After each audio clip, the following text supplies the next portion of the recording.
Olá, meus irmãos, sejam todos muito bem-vindos a mais um Evangelho no Lar, essa iniciativa da nossa Casa Espírita Prozebem. E para darmos início, vamos ler aqui uma mensagem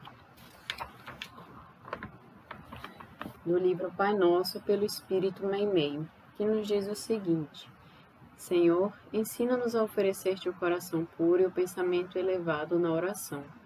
Ajuda-nos a pedir em teu nome para que a força de nossos desejos não perturbe a execução de teus desígnios. Ampara-nos a fim de que o nosso sentimento se harmonize com a tua vontade e que possamos cada dia ser instrumentos vivos e operosos da paz e do amor, do aperfeiçoamento e da alegria de acordo com a tua lei. Para darmos início,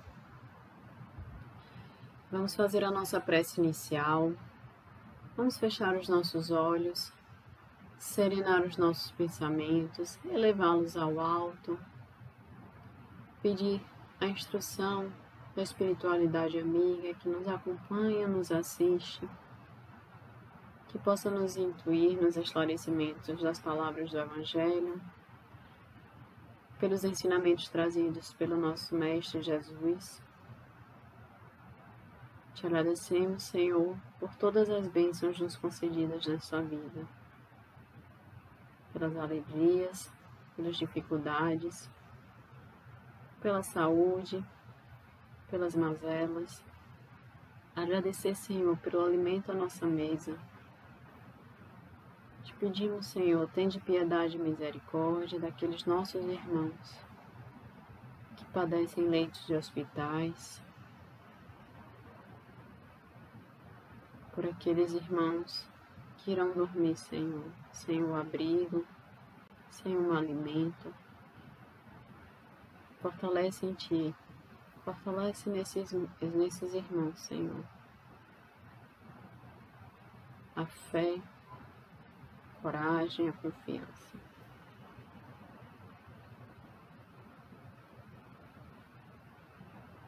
Fica conosco, Senhor, hoje, amanhã e sempre, que assim seja. E para darmos início ao nosso Evangelho, hoje eu trouxe aqui para a gente o item 16, do capítulo 3, que fala sobre há muitas moradas na casa do meu Pai. E aí o item 16, ele fala sobre os mundos regeneradores. E quem nos traz aqui os esclarecimentos é Santo Agostinho, Paris, 1862.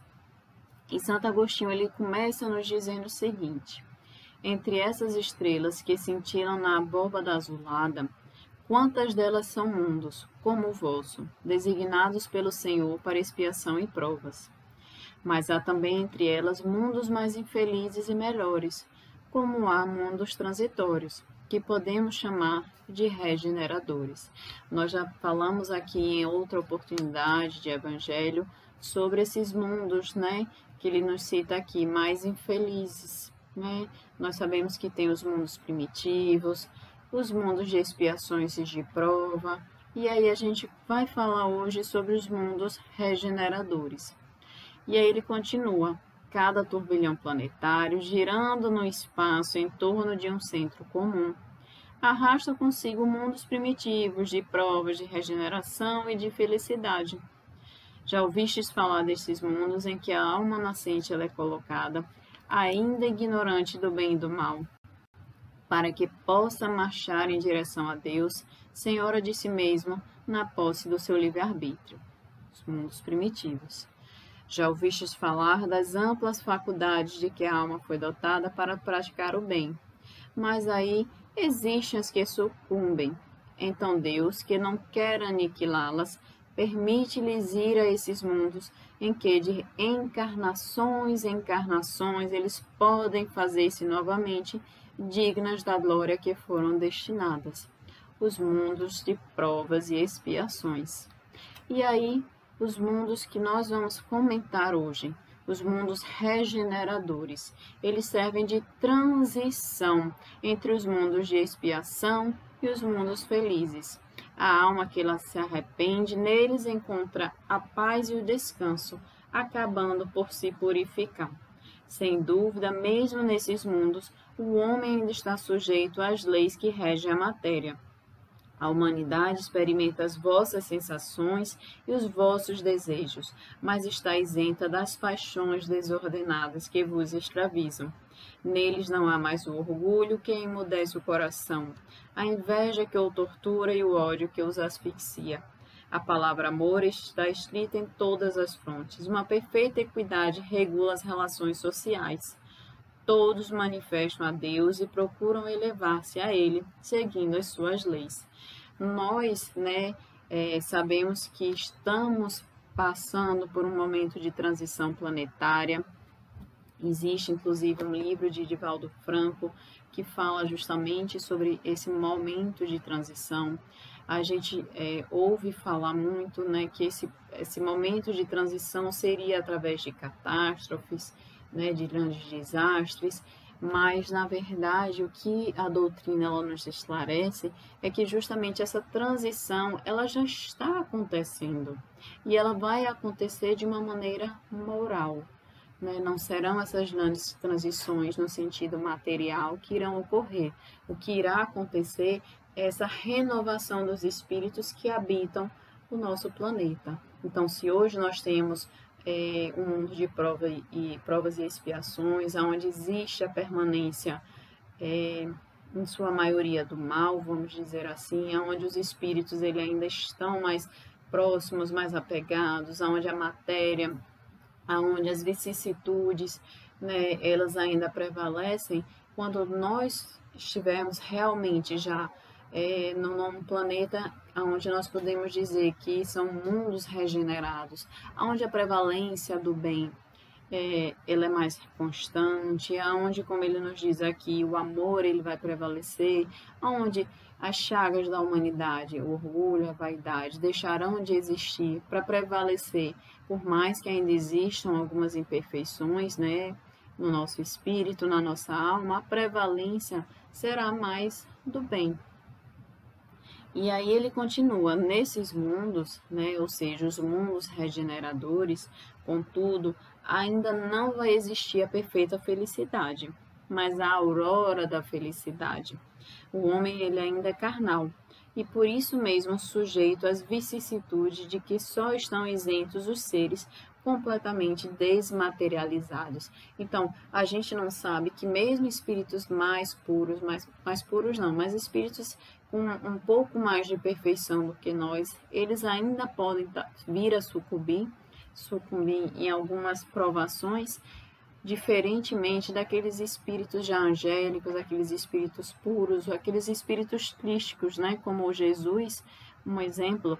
Eles não têm mais, eles são tão perfeitos que eles não conseguem cair nessas tentações, nessas coisas materiais que nós ainda, por tantas vezes, hoje, então, nesse mundo, quase que diariamente, a gente ainda às vezes tropeça, nessas chagas, nesses calcanhares de Aquiles que ainda nos perseguem, que ainda são difíceis para nós, para trabalhar.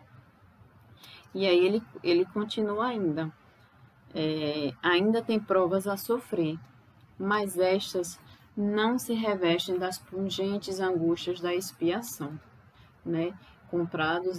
Comparados à terra, esses mundos eles são mais felizes e muitos de vós gostariam de habitá-los, porque representam a calma após a tempestade, a convalescença após uma doença cruel.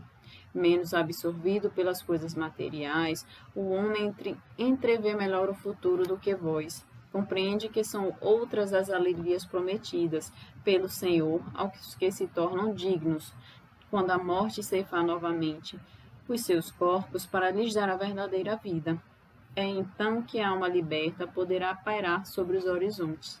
Não mais os sentidos materiais e grosseiros, mas os sentidos de um perispírito puro e celeste, aspirando às emanações de Deus sob os aromas do amor e da caridade que se expandem do seu seio.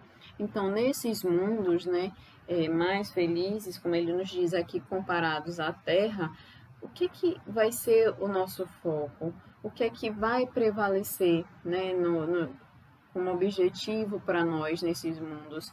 É a gente se aproximar de Deus, né? Não é mais as coisas materiais como a gente tem hoje, mas o que a gente vai focar, que vai ser necessário, é a gente trabalhar e melhorar justamente o lado espiritual. Então, a gente não vai ter mais essa parte do sofrimento através das expiações. A gente vai procurar amadurecer mais os sentimentos que nos unem, que nos ligam ao Cristo, aos seus ensinamentos, a tentarmos ser pelo menos um pouco, né, nesse caminho aí que vai nos levar também a nos tornarmos um dia esses espíritos mais perfeitos, elevados, e a habitarmos esses mundos mais felizes. Ele mesmo nos diz aqui, Santo Agostinho, que nesses mundos nós somos menos absorvidos pelas coisas materiais. Se nós pararmos para refletir hoje, quanto do nosso tempo, das nossas preocupações, das nossas angústias, dos nossos problemas estão relacionados às nossas coisas materiais, né? Ao ter, ao possuir, né? Quantas contas ficam ali passando na nossa cabeça, como é que eu vou pagar, como é que eu não vou pagar, né? As nossas preocupações em obter, em adquirir determinadas coisas que vão ficar, que vão permanecer, que vão, né, perecer aqui nesse mundo. A gente não foca, a gente não se dedica, a gente não gasta o nosso tempo pensando nas coisas espirituais, como a gente se dedica e despende energia com as coisas materiais. Quando a gente passar para esses mundos regenerados, nesses mundos de regeneração, a gente vai focar mais nesse lado espiritual. É isso que vai prevalecer em nós, esses sentimentos que vão aflorar, que a gente vai precisar deixar que prevaleçam. E aí ele continua. Não é mais os sentidos materiais e grosseiros, mas os sentidos de um perispírito puro e celeste, aspirando às emanações de Deus sob os aromas do amor e da caridade. Então, se hoje nós temos como lema, fora da caridade não há salvação, o que é que vai prevalecer nesses mundos? O amor e a caridade. Se esse é o nosso caminho, se é fora da caridade que a gente não tem a salvação, a gente tem que insistir aonde? Na caridade, no amor, e é justamente isso que vai prevalecer em mundos mais evoluídos, mundos um pouco mais, vamos dizer assim, um pouco mais evoluídos, um pouco melhores do que o que hoje nós habitamos. E aí ele continua, mas nesses mundos o homem ainda é falível, porque a gente deve lembrar que ainda não alcançamos a perfeição. Por mais que esses mundos sejam um pouquinho melhores do que os mundos primitivos, os mundos de provas e expiações, ainda não são os mundos felizes. E o espírito do mal ainda não perdeu completamente o seu domínio sobre ele, ou seja, ainda existe um pouquinho do mal. Ele não prevalece, como nos mundos de provas e expiações, onde esse lado ele ainda na humanidade, nos espíritos que habitam os mundos de provas e expiações ainda prevalece. Nos mundos regeneradores, a prevalência do bem, é maior do que a prevalência do mal, certo?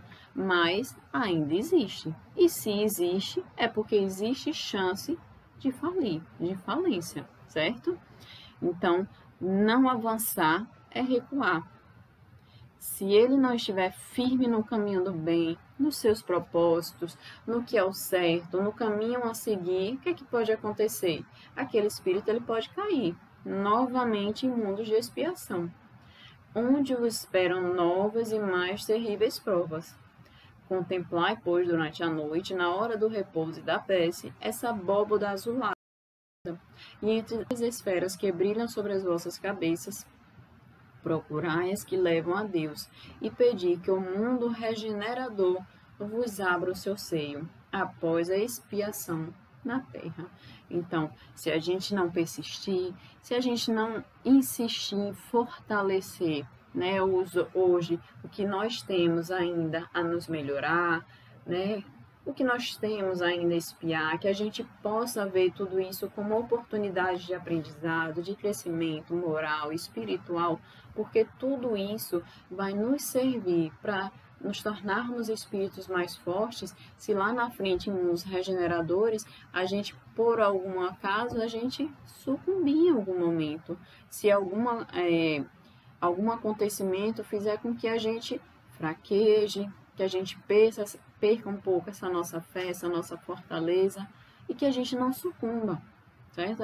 Que a gente aproveite as oportunidades diárias que nós temos, seja através das nossas provas, das nossas expiações, né, das nossas dificuldades diárias, que a gente veja e enxergue toda dificuldade como uma maneira de crescer, de aprender, né, seja em casa, né, se a gente tem algo que desperta em nós ainda sentimentos que nos prendem realmente, nos classificam ainda como pertencentes a esse mundo, que a gente reconheça aquilo e que a gente tenha a humildade para trabalhar aquilo ali, ok? Eu reconheço isso em mim. E qual é a melhor maneira? É o próprio Santo Agostinho que nos diz, né, lá no Livro dos Espíritos, na questão 919, no autoconhecimento, né, através daquela famosa frase, conhece-te a ti mesmo, de um antigo filósofo, né, ele é a melhor maneira, porque só assim a gente vai conseguir transformar. Para a gente transformar o que a gente precisa o quê? Reconhecer, ver que aquilo ainda existe dentro de nós. Tá certo? Então, essa foi a nossa reflexão sobre os mundos regeneradores, mundo, né, que irá se transformar esse nosso planeta Terra. E lembrando que aqui irão permanecer aqueles espíritos que realmente acompanharem esse progresso, essa evolução do planeta Terra. E para a gente finalizar, eu vou ler aqui uma oração do Espírito José Silveiro Horta, que está lá no livro Parnaso de Além Túmulo, Psicografia de Chico Xavier. E ele nos diz assim: perdoa-nos, meu Senhor, os débitos tenebrosos de passados escabrosos de iniquidade e de dor. Auxilia-nos também nos sentimentos cristãos, a amar nossos irmãos que vivem longe do bem. Com a proteção de Jesus, livra nossa alma do erro, sobre o mundo de desterro, distante da vossa luz. Que a nossa ideal igreja seja o altar da caridade, onde se faça a vontade do vosso amor, assim seja. Pai nosso que estás no céu, na luz dos sóis infinitos, Pai de todos os aflitos deste mundo de escarcéus. Santificado, Senhor, seja o teu nome sublime, que em todo o universo exprime concórdia, ternura e amor. Venha ao nosso coração o teu reino de bondade, de paz e de claridade na estrada da redenção. Cumpra-se o teu mandamento, que não vacile nem erra, nos céus como em toda a terra, de luta e de sofrimento. Evita-nos todo o mal, dá-nos o pão no caminho, feita na luz, no carinho. Que assim seja, meus irmãos, fiquem todos com Deus e até o próximo Evangelho no Lar.